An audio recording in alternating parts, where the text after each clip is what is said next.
seems to be assuming what constitutional, assuming constitutional position that you don't believe we're entitled to.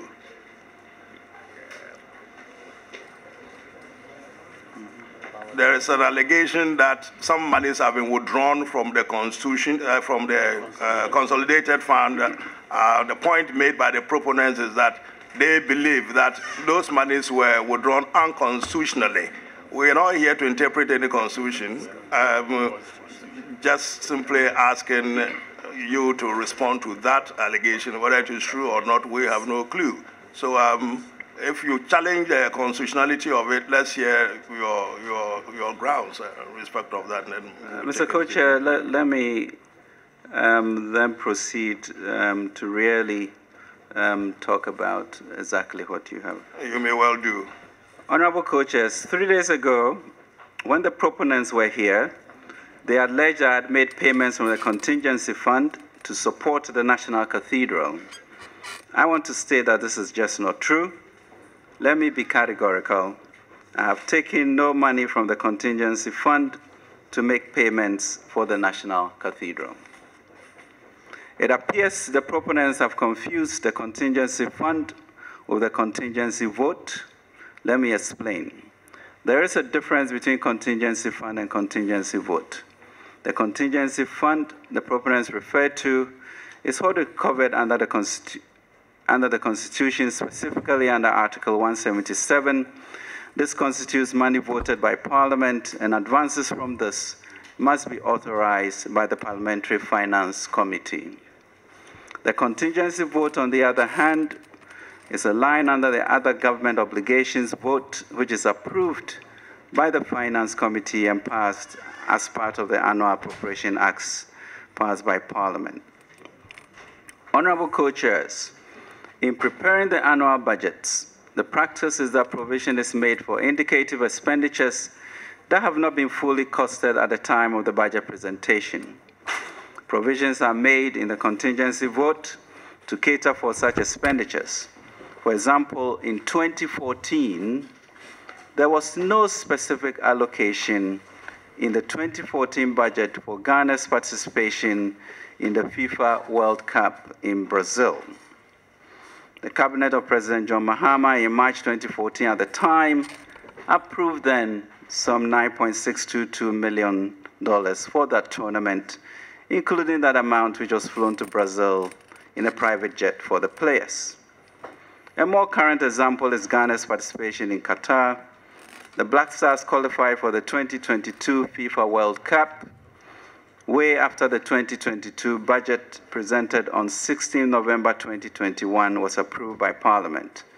No specific amount was thus budgeted for it, but through the contingency vote, we have been able to provide funds legitimately for the team to participate in the competition.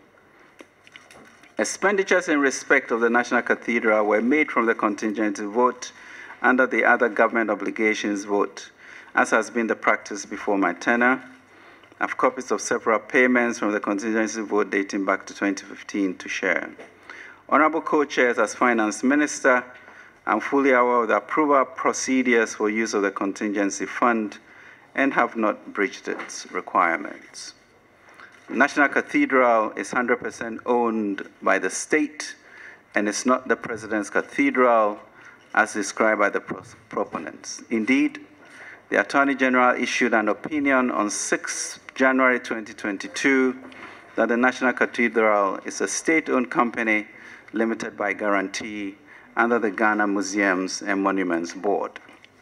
Honorable Co-Chairs, the policy direction and updates on the National Cathedral have been publicly presented over the years through the National Budget Statement and Economic Policy presented to Parliament. In paragraph 158 of my budget speech on the 2019 Budget Statement Economic Policy, I announced on the floor of Parliament government's vision for the National Cathedral, as well as a commitment to facilitate the construction by providing the land, the secretariat, and seed money. This subject was part of the policy approval of the budget after the extensive debate. Subsequently, regular updates on the progress of the construction of the National Cathedral have been provided to Parliament and the nation. These include 2020 Budget Statement Economic Policy, paragraph 385, which announced the establishment of the Board of Trustees and Secretariat for the Cathedrals. Mid-year review of the 2020 Budget Statement, paragraph 279, which provided an update on the groundbreaking ceremony held on 5th March 2020 to mark the formal commencement of the construction phase of the project. 2021 Budget Statement Economic Policy, paragraphs 1132 and 1134, which informed the House of the letter of intent signed on 25th November 2020 between the National Cathedral of Ghana trustees and Ribad JV, led by Rizani, Babisoti, and Sons, and Desimoni, and also the appointment of Apostle Professor Opoku Nyina as new chairman of the Board of Trustees on 8 February 2021. The mid-year review of the 2021 Budget Statement, paragraphs 354 and 355, which announced the expansion of the Cathedral project to include a Bible Museum of Africa, and Biblical Gardens, as well as the establishment of the 100 CD a month Ketua Beer and Sweat Club, in line with the original plan to encourage as many donors as possible to contribute towards the establishment of this national monument. In conclusion, co-chairs, all the payments made for the National Cathedral were lawfully done, and from the contingency vote under the other government obligations vote, and not from the contingency fund, as alleged by the proponents.